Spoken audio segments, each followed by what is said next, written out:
धरम गोरक्षमृत्युंजय गुरुर्ब्रह्मा गुरुर्विष्णु गुरुर्देवो महेश्वरः गुरुरेव परं तत्व तस्मात् गुरुमुपाश्रयेत्।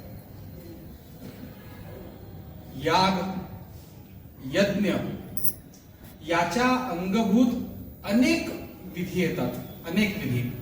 त्यापैकी आपल्या सगळ्यांना सर्वश्रुत सर्वज्ञात असलेला कार्यक्रम म्हणजे अष्टावधान सेवा यज्ञानंतरची। त्याच्यामध्ये उपनिषद शास्त्र यांच्यावरचं विवेचन हे यज्ञाच्या अंगभूत असतं आणि ही सेवा देण्यासाठी म्हणून मी ह्या ठिकाणी तुमच्या समोर उपस्थित झालेलो आहे। मी तुमचा फार वेळ घेणार नाहीये। याग जिथे असतो त्या ठिकाणी अशी सेवा का असावी हे मी थोडक्यात सांगून दत्त आणि नाथ यांच्या मूर्ती कशा पाहाव्या आणि यांचं दर्शन कसं घ्यावं हे थोडक्यात सांगून मी माझं बोलणं संपवणार आहे। समजून घेण्याला आपल्याकडे फार महत्व आहे। प्रत्येक देवता समजून घ्या म्हणजे ती देवता आपल्यावर कृपा करते, हे शास्त्र वचन आहे आणि ही काळ्या दगडावरची रेष आहे असं म्हणायला काही हरकत नाही। याच्याविषयीची एक छोटीशी गोष्ट सांगतो म्हणजे आपल्याला समजेल की समजून घेण्याला किती महत्व आहे। यज्ञामध्ये सुद्धा ज्या देवतेला आपण नमस्कार करतोय, ज्या देवतेचं अर्चन करतोय, हवन करतोय, त्या देवतेला समजून घ्या। उपनिषदांमध्ये एक गोष्ट आहे, उचस्ती चाक्रायण नावाचे ऋषी होते। उचस्ती चाक्रायण, दुर्दैवानी म्हणा सुदैवानी म्हणा, हे यांच्याकडे थोडीफार असलेली शेती त्याच्यावर त्यांचं पोटपाणी चाललेलं होतं आणि वेदनिष्ठ हे ऋषी होते आणि हे ऋषी वेद सेवा करण्यासाठी म्हणून नेहमी तत्पर असायचे। ब्रह्मनिष्ठ ऋषी होते, वेदकालीन उपनिषदकालीन अत्यंत ज्ञानी हे उचस्ती चाक्रायण ऋषी होते।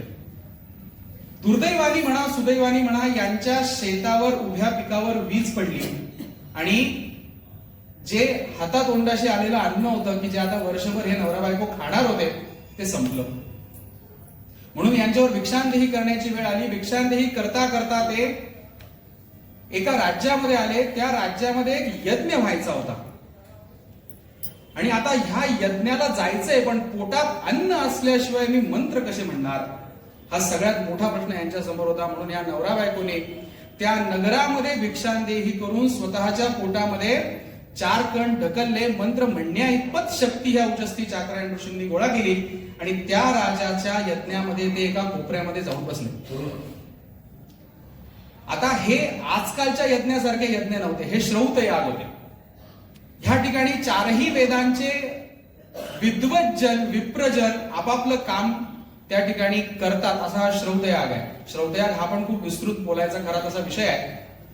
पहिला समूह ऋग्वेदाचा ज्या ठिकाणी बसलेला होता त्या ठिकाणी हे उचस्ती चाक्रायण ऋषी गेले, त्या समूहामध्ये बसले आणि बसल्या बसल्या त्यांना म्हणाले की ज्या देवतेसाठी तुम्ही मंत्र म्हणत आहात त्या देवतेला जर तुम्ही जाणत नसाल तर तुमचं शिर धडा वेगळं होईल।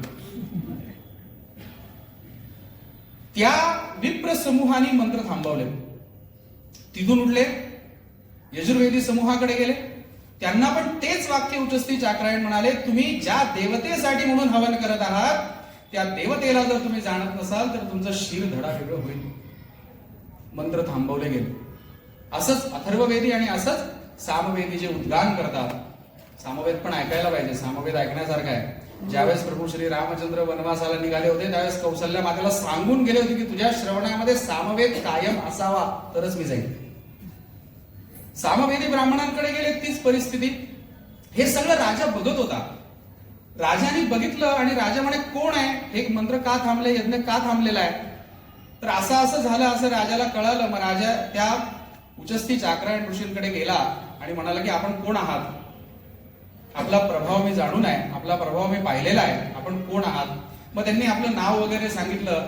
राजाने हात जोडून शिरसाष्टांग दंडवत घातला आणि म्हणाले की अहो या यज्ञासाठी मी तुम्हाला शोधत होतो पण तुम्ही कुठे मिळाला नाही, तुमच्या शेतीवर वीज पडली म्हणून तुम्ही मला सापडला नाही, म्हणून मला ही वेळ माझ्यावर आली। आता तुम्ही ह्या यज्ञाचं नेतृत्व करा आणि तुम्ही हा यज्ञ पुढे न्या। उपनिषदांमधली गोष्ट अशी आहे की उचस्ती चाक्रायण ऋषींनी त्या देवता आधी समजून सांगितल्या आणि मग यज्ञ पुढे नेला। आपल्याकडे समजून घेण्याला फार महत्व आहे। देवता समजून घेतल्या की देवता कृपा करतात। आता नवनाथ याग म्हटल्यानंतर, देवता म्हटल्यानंतर आधी देव समजून घेतला पाहिजे. देव म्हणजे कोण? देव ह्या शब्दाची व्याख्या प्रभू दत्तात्रेयांनी फार सुंदर केलेली आहे दत्त अनसूया संवादामध्ये. दत्त अनसूया संवाद ऐकण्यासारखा आहे. 40 प्रश्न आहेत अनसूया मातेने विचारलेले आणि त्यांना दत्तात्रेयांनी दिलेली उत्तर आहेत. ईश्वर कोण, देव कोण असा प्रश्न मातेने विचारल्यानंतर प्रभू दत्तात्रेय सांगतात, भक्त भावार्थ जो प्रगट होतो तोच देव, दुसरा कोणता नाही. म्हणून भक्त भावार्थ प्रगट होणारा देव. आपल्याकडे 33 कोटी देवांच्या संकल्पना आहेत. 33 कोटी देवांमध्ये अष्टवसू आहेत, 11 रुद्र आहेत, 12 आदित्य आहेत, इंद्र आहे आणि प्रजापती आहे. हे 33 कोटी देव मी का सांगतोय हे पण लक्षात घ्या. औपनिषदिक तत्वज्ञानाच्या अनुषंगाने उपनिषदांमध्ये वसू म्हणजे कोण, तर वसविणारे, ज्यांनी हे ब्रह्मांड वसवलं. त्याच्यामध्ये नक्षत्र आहे, चंद्र आहे, सूर्य आहे, हे वसू आहेत, हे वसविणारे. रुद्र कोण? उपनिषद सांगतात जे रडवतात ते रुद्र. म्हणजे कोण माहितीये? आपल्या शरीरातून प्राण निघून गेल्यानंतर आपल्या आप्तेष्ठांना जे रडवतात ते आपल्या शरीरातले 11 प्राण म्हणजे 11 रुद्र आहेत असं उपनिषदांनी सांगितलेलं आहे. 12 आदित्य म्हणजे संवत्सरामध्ये 12 मास येतात ते 12 आदित्य. इंद्र म्हणजे मेघ आहे असं उपनिषद सांगतात. आणि प्रजापती, ज्याच्यापेक्षा मोठा देव उपनिषदांमध्ये नाही, ज्याच्यापेक्षा मोठा देव वेदांमध्ये नाही, तो देव म्हणजे उपनिषदांनी सांगितलं यज्ञ आहे. प्रजापती म्हणजे यज्ञ आहे. आणि आपल्याकडे होत असणारा हा नवनाथ याग हा प्रजापती स्वरूप आहे. याच्यापेक्षा मोठा देव नाही, यज्ञापेक्षा मोठा देव नाही, कुठल्याच संस्कृतीमध्ये नाही. म्हणून यज्ञ म्हणजे देव आणि देव जो भक्त भावार्थ प्रगट होतो. आता भक्त भावार्थ प्रगट होण्यासाठी भक्ताच्या ठिकाणी भाव तर पाहिजे. भक्त भावार्थ सांगितलेला आहे, भक्त चिंतनार्थ नाही सांगितलं. भक्तांनी विचार केला आणि देव प्रकट झाला असंही नाही सांगितलं. दत्तात्रेयांचे शब्द फार नेमके आहेत. भक्त भावार्थ, तो भाव जागृत होण्यासाठी देव समजला पाहिजे. म्हणून नाथ आणि दत्त यांची आपण थोडक्यात 5 ते 10 मिनिटात ओळख करून घेऊ. हे कोण आहेत, हे काय करू शकतात, हे काय करतात. नाथांची मूर्ती जर आपण पाहिली, आता आपण बोलण्याच्या सुरुवातीला एक नाथांचं मंगलाचरण घेतलं. वंदे तन नवनाथ सिद्धमहितम मेघा हिमालासनम. यांनी काय काय धारण केलेलं आहे ना ते या मंगलाचरणामध्ये दिलेलं आहे. माला, पुस्तक, शूल, डिंडमधरम, ह्या 4 गोष्टी नाथांनी धारण केलेल्या आहेत. माळ आहे रुद्राक्षांची, साधनेचं प्रतीक आहे. पुस्तक, नाथांकडे पुस्तक आहे बरं का. दुर्दैवाने कुठल्याच नवनाथांच्या मंदिरामध्ये नाथांच्या हातात पुस्तक आज दिसत नाही. ते दिसायला पाहिजे. माला, पुस्तक ज्ञानाचं प्रतीक आहे. त्रिशूळ, शूल, त्रिशूळ. त्रिशूळ कशाचं प्रतीक आहे? त्रिशूळाला काय समजायचं? त्रिशूळ सामर्थ्याचं प्रतीक आहे. कशाचं सामर्थ्य? पैशाचं, प्रॉपर्टीचं, धनधान्यांचं नाही, माझ्या अंतःकरणाचं सामर्थ्य. त्रिशूळाला वरती 3 टोकं असतात. ते मन, बुद्धी आणि अहंकार आहे. आणि खालचा आधारदंड या मन, बुद्धी, अहंकाराच्या माध्यमातून अस्तित्वावर होणारे संस्कार ज्या चित्तामध्ये साठवले जातात तो चित्त आधारदंड आहे खालचा. हा त्रिशूळ आहे. हा त्रिशूळ पण समजला पाहिजे. आणि डिंडम, डमरू काय बरं नाथांच्या हातामध्ये? डिंडम म्हणजे डमरू. डमरू त्यांच्याकडे जे पुस्तक आहे नाथांकडे, म्हणजे जे ज्ञान आहे, जे सामर्थ्य आहे आणि जी साधना आहे, ह्या साधनेचा प्रचार आणि प्रसार याचं प्रतीक डमरू आहे. नाहीतर डमरूचं काय काम आहे? आणि आपल्याला नाथांची दिनचर्या माहितीये, तीर्थाटन बस, दुसरी चर्या नाही नाथांना. गावोगावी जायचं, चौकामध्ये उभं राहून डमरू वाजवून लोक गोळा करायची आणि डंके की चोट पर त्यांना तत्वज्ञान सांगायचं आणि जीवनामध्ये आणण्यासाठी म्हणून भाग पाडायचं. हे नाथांचं कार्य. नाथांना अशा पद्धतीने जर आपण नाथांचं दर्शन घेतलं तर नाथांकडनं माझ्या जीवनामध्ये काय घ्यायचंय हे समजतं. काय घ्यायचंय? रुद्राक्षाच्या माळेमधून साधनेची ताकद घ्यायची सातत्य, साधनेचं सातत्य घ्या, ताकद आपोआप उभी राहा. पुस्तकामधनं ज्ञान घ्यायचंय, त्रिशूळामधनं अंतःकरणाचं सामर्थ्य घ्यायचंय. अंतःकरणाचं सामर्थ्य केव्हा उभं राहील? चरणांवर लीन झालं की अंतःकरणाचं सामर्थ्य उभं राहतं. आणि डिंडम डमरू, मला माहित असलेल्या 4 गोष्टी मी अजून 4 जणांना सांगेन. हा संकल्प म्हणजे नाथांचं दर्शन. हे नाथ आपल्यावर तेव्हाच कृपा करतील जेव्हा आपण ह्या 4 गोष्टी नाथांकडून घेण्याचा संकल्प करू. आता दत्तांची मूर्ती जर आपण पाहिली तर विलोभनीय आहे दत्तांची मूर्ती. दत्तांना 3 शिर आहेत. का बरं आहे तो 3 शिर? ब्रह्मा विष्णू महेश. आपल्याला माहितीये ब्रह्मा विष्णू महेश काय कार्य करतात ह्या देवता. ब्रह्मदेव निर्मिती, विष्णू पालन पोषण आणि शंकर लयतत्वाची देवता आहे. आपल्या जीवनामध्ये काय काम करतात ह्या 3 देवता? आणि ह्या 3 देवता एकाच मूर्तीमध्ये का बघायच्या? व्यावहारिक विचार करा थोडासा. कुठलीही नवीन गोष्ट करण्यासाठी आपल्याला नव्याने काहीतरी शिकावं लागतं. आयुष्यामध्ये यश प्रत्येकाला मिळवायचं इथे, ते आध्यात्मिक यश असोत ते व्यावहारिक यश असोत, यश प्रत्येकाला पाहिजे. यश मिळवण्यासाठी नवीन गोष्टी शिकल्या पाहिजे. ब्रह्माची उपासना आहे, निर्मिती आहे. शिकलेल्या गोष्टी टिकल्या पाहिजेत, विष्णूची उपासना आहे. आणि नवीन शिकलेल्या गोष्टी टिकण्यासाठी म्हणून वाईट गोष्टी सोडाव्या लागतील, ती शंकराची उपासना आहे. मिळवणे, टिकवणे आणि सोडणे ह्या 3 देवता आहेत. मला मिळवायचंय, मिळवलेलं टिकवायचंय आणि माझ्यामध्ये नको असलेलं सोडायचं. ह्या पद्धतीने जर दत्तांच्या 3 मुखांकडे आपण पाहिलं तर जीवन समृद्ध होणार आहे. थोडंसं खाली आलं तर आपल्याला चतुर्भुज रूप दिसतं दत्तांचं. 4 हात दिसतात, 4ही हातांमध्ये 4 आयुध आहेत, वेगवेगळी आयुध आहेत. काय ह्या आयुधांचं काम काय? का बरं ह्या आयुधांचं दर्शन घ्यायचं? एकाच आयुधाविषयी फक्त बोलू, बाकीच्या आयुध आपण जेव्हा खूप वेळ आपल्याला मिळेल त्यावेळेस बघूया.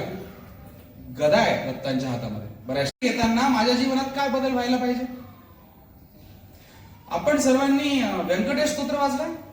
धाव पावरे गोविंदा हाती घेऊन या गदा, करी माझ्या कर्माचा चेंदा, सच्चिदानंदा श्रीहरी.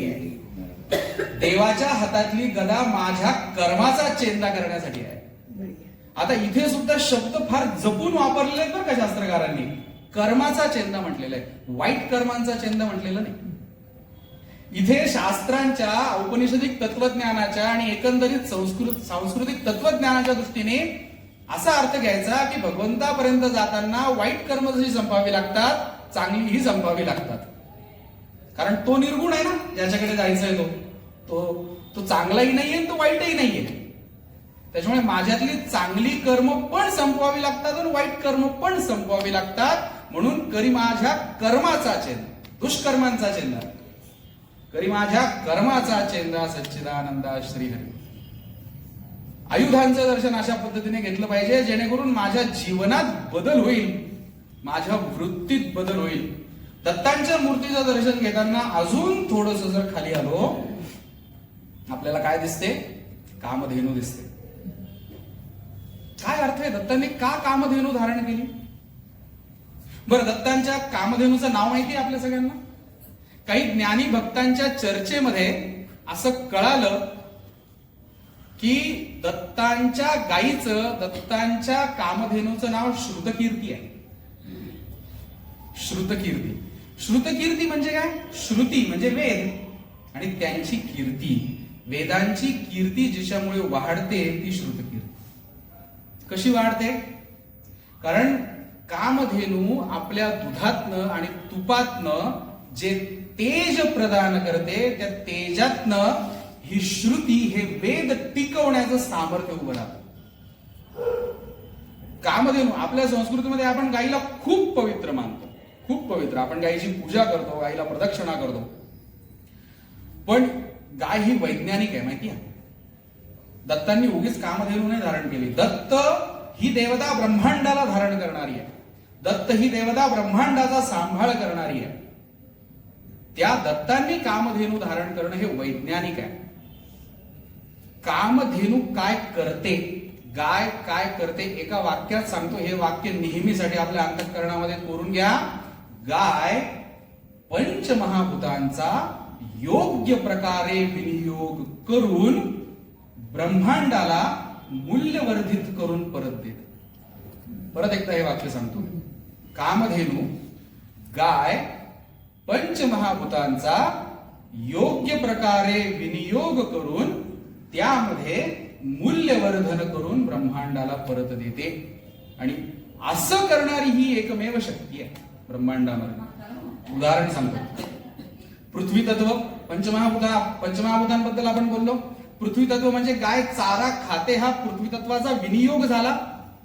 गाय शेण देते, हे त्याचं मूल्यवर्धन झालं, व्हॅल्यू ऍडिशन. शेणाने काय काय होऊ शकतं हे मी वेगळं सांगायला नको. शेणाचे उपयोग जो भक्त आहे आणि जो साधक आहे त्याला वेगळं सांगायला नको. भोपाळच्या गॅसच्या दुर्घटनेमध्ये असू देत, चर्नोबीच्या दुर्घटनेमध्ये असू देत, शेणाने सारवलेली घरच फक्त अबाधित राहिलेली आहेत. हे शेणाचं महत्व आहे. दुसरं जलतत्व. गाय पाणी पिते आणि आपल्याला गोमूत्र देते, हे जलतत्वाचं मूल्यवर्धन आहे. तेही मी वेगळं सांगायला नको. गोमूत्राचे आयुर्वेदिक डॉक्टरांना विचारा कोणाला तरी. वायू तत्व. गाय जो श्वास घेते आणि जो उच्छ्वास सोडते, तो उच्छ्वास जो आहे ना, ते वायू तत्वाचं मूल्यवर्धन आहे. डॉक्टरांना विचारा, आयुर्वेदिक डॉक्टरांना, फुफ्फुसाचे विकार जर कमी करायचे असतील तर सातत्याने गोशाळेमध्ये जाणारा जो व्यक्ती असतो त्याला चांगला रिझल्ट मिळतो. गायीचा उच्छ्वास आपल्या फुफ्फुसांचं शुद्धीकरण करत असतो. हे वायू तत्वाचं मूल्यवर्धन. तेज तत्व.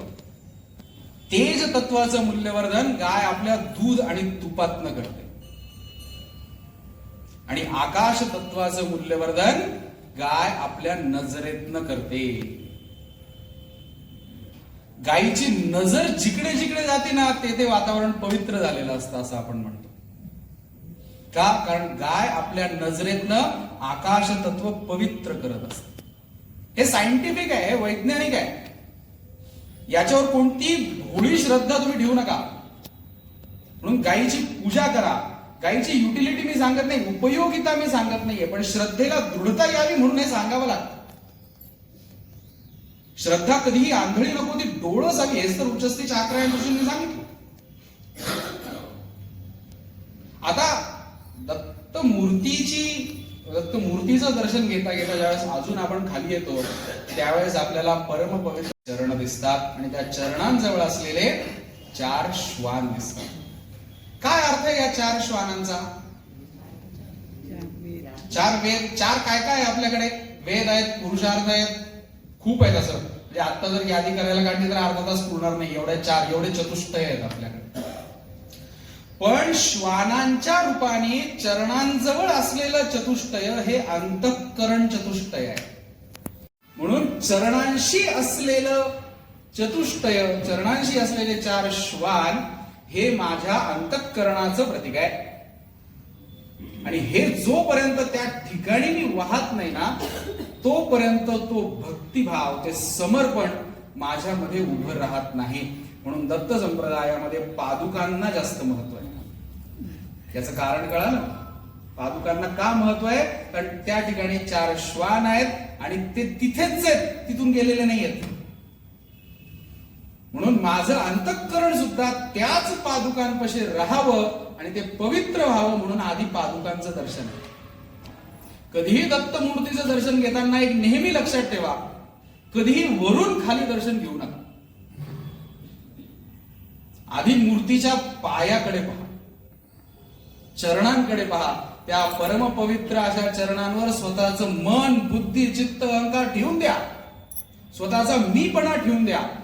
स्वतःचं सगळं काय आहे नाही ते तिथे ठेवून द्या आणि मग दत्तांचं दर्शन घ्या. मग बघा काय आनंद मिळतो दत्तांच्या दर्शनाचा. ही शास्त्रशुद्ध पद्धत आहे दर्शनाची. ज्यावेळेस आपण दर्शन हा शब्द म्हणतो ना, कुठल्याही देवतेचा, दत्तांचा असोत, नाथांचा असोत, गणेशाचा असोत, पंचायतनाचा असोत, 3 पद्धती दर्शनाच्या आहेत. कधीही लक्षात ठेवायचं. देवतांचं दर्शन घ्यायचं तर 3 पद्धतीने घ्यायचं. एक मूर्तीचं दर्शन, आपल्या सगळ्यांना माहिती आहे. दुसरं चरित्राचं दर्शन, आणि तिसरं त्यांच्या तत्वज्ञानाचं दर्शन.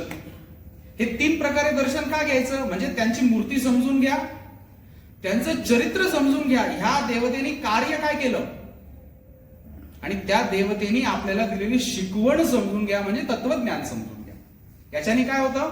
याच्याने माझ्या जीवनातली ज्ञान कर्म भक्ती समृद्ध होते. मूर्तीच्या दर्शनातनं भक्ती समृद्ध होते, चरित्राच्या दर्शनातनं कर्म समृद्ध होतं, आणि शिकवणीच्या तत्वज्ञानाच्या दर्शनातनं ज्ञान समृद्ध होतं. आणि ज्ञान कर्म भक्तीच्या समृद्धतेशिवाय मोक्ष नाही, हे अनेक ग्रंथांनी अनेक वेळेस सांगितलेलं. याच्यापैकी कुठलं तरी एक उत्कट असू शकतं. मीराबाईंची जशी भक्ती उत्कट होती, शंकराचार्यांचं 3ही उत्कट होतं. कुठलं एक उत्कट होतं ते आपण सांगू शकणार नाही. पण 3हीच्या समृद्धतेशिवाय मोक्ष नाही. त्यामुळे कुठल्याही देवतेचं दर्शन घेताना मूर्तीचं दर्शन घ्या, त्या देवतेने काय कार्य केलं हे समजून घ्या, म्हणजे मलाही कर्ममार्ग मिळतो. आणि शिकवण समजून घ्या, ज्ञान समजून घ्या. एक छोटीशी गोष्ट फक्त मी दत्तात्रेय आणि गोरक्षनाथ यांच्या संदर्भामध्ये सांगतो आणि थांबतो.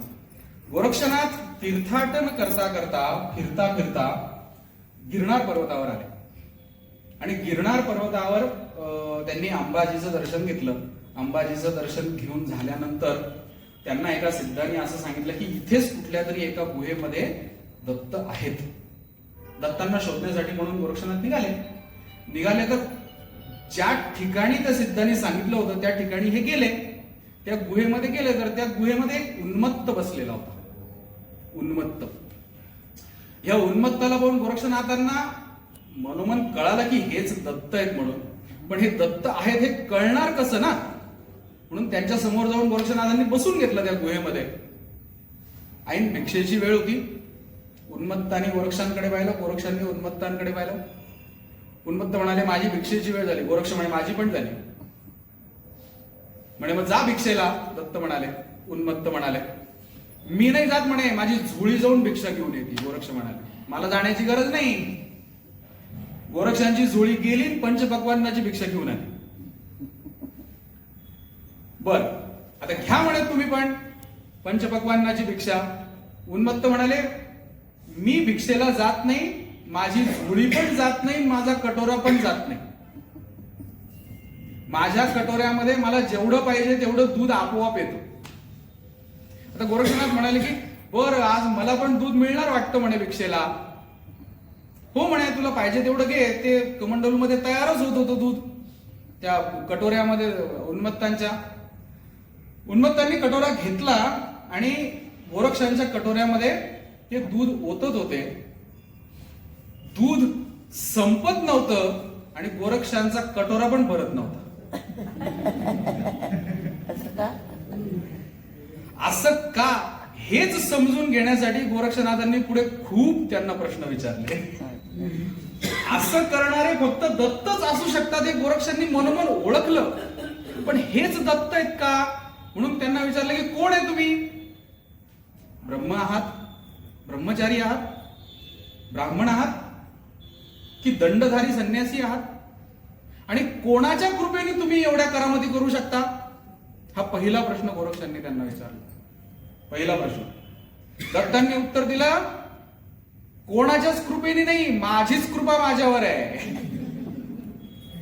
कोणाची वगैरे कृपा माझ्यावर कधीच नसते. असे 28 प्रश्न गोरक्षांनी दत्तात्रेयांना विचारलेले आहेत. दत्त गोरक्ष संवाद नावाचा हा ग्रंथ आहे आणि ह्या ग्रंथाचं खरं विवेचन, या ग्रंथाचं चर्चा आपण सगळ्यांनी करायला पाहिजे, जेणेकरून दत्त पण समजतील आणि गोरक्ष पण समजतील. नेमके एक ते 2 प्रश्न फक्त सांगतो. इतके नेमके प्रश्न नेमके उत्तर आहेत ना. कै विधी खुले ब्रह्म कपाट गोरक्षांनी विचारलेलं आहे. ब्रह्माचा दरवाजा, ब्रह्माचं दार माझ्यासाठी कोणत्या विधीने उघडेल? दत्तांनी चुटकीसरशी उत्तर दिलं गुरुमुख खुले ब्रह्म कपाट. कोण बुढा कोण हे तरण? म्हातारा कोणाला समजायचं आणि तरुण कोणाला समजायचं? साधा प्रश्न आहे, आपल्या सगळ्यांच्या मनातला प्रश्न आहे. दत्तात्रेयांनी काय उत्तर दिलं? संशय बुढा ज्ञान है तरण. वयाचा संबंध नाही. जो संशयी आहे तो म्हातारा, जो ज्ञानी आहे तो तरुण. या तत्वज्ञानातनं काय कळतं? जीवनाचा रस्ता मिळतो की नाही? तत्वज्ञानाच्या चर्चेतनं जीवन समृद्ध होतं की नाही?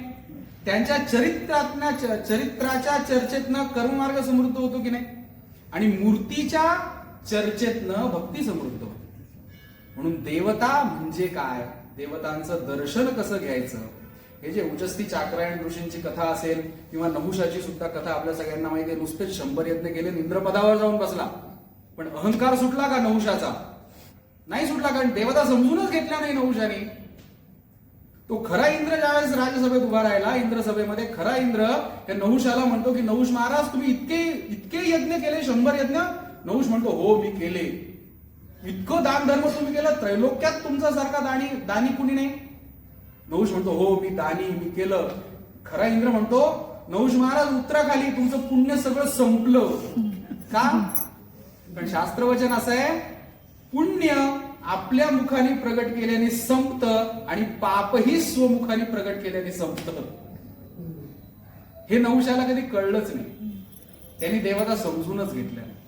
म्हणून देवता समजून घेणे, अष्टावधान सेवा, त्याच्यामध्ये शास्त्र उपनिषदांची सेवा, याचं महत्व प्रत्येक यज्ञामधलं हे आपण समजून घेतलं पाहिजे आणि देवता समजून घेऊन त्यांची भक्ती केली पाहिजे. एवढीच सेवा आज माधवनाथांच्या चरणी अर्पण करू. आणि खूप शॉर्ट नोटीसवर या सगळ्यांनी मला जी सेवेची संधी दिली त्याबद्दल आभार मानून मला हे सर्किट पूर्ण करायचं नाही. त्यामुळे माधवनाथांना नमस्कार करून या ठिकाणी थांबूया. गुरुर्ब्रह्मा गुरुर्विष्णू गुरुर्देवो महेश्वरा गुरुदेव परंतत्व तस्मात् गुरुमुपाश्रये.